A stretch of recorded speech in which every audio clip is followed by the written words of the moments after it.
Alexander est un médecin russe. Au contact des patients, il a contracté le Covid-19. Dans cette vidéo, prise avec un collègue, il interpelle sa hiérarchie. Qu'est-ce qu'on fait maintenant? On continue le travail? Qu'est-ce qu'on est censé faire dans cette situation? Avant de revenir subitement sur ses propos. J'ai peut-être exagéré l'autre jour, j'étais sûrement un peu émotionnel. Quelques jours plus tard, Alexander est retrouvé grièvement blessé. Il vient de tomber du 2e étage de son hôpital.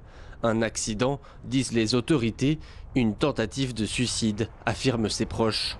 En l'espace de quelques semaines, 2 autres docteurs se sont également défenestrés. Elles ont perdu la vie.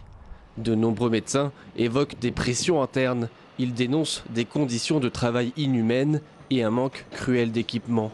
Une pénurie que Vladimir Poutine a même admis à demi-mot. D'ici la mi-mai, nous serons en mesure de faire plus de 150 000 équipements de protection par jour. Oui, c'est beaucoup par rapport à ce qui était disponible auparavant. Mais ce n'est toujours pas suffisant par rapport à ce dont on a besoin tout de suite. Derrière les images d'État des hôpitaux modernes de Moscou se cache une toute autre réalité. Cette vidéo a été tournée dans un hôpital du sud du pays. D'après des médias locaux, ces hommes et femmes, agglutinés les uns à côté des autres, sont en fait des personnels hospitaliers tombés malades pendant leurs heures de travail. Avec près de 200 000 cas, dont 10 000 détectés quotidiennement, la Russie enregistre la plus forte progression du virus en Europe.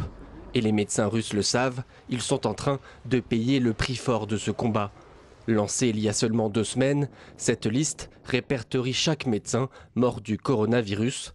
Elle compte déjà plus de 100 noms et continue de s'allonger chaque jour.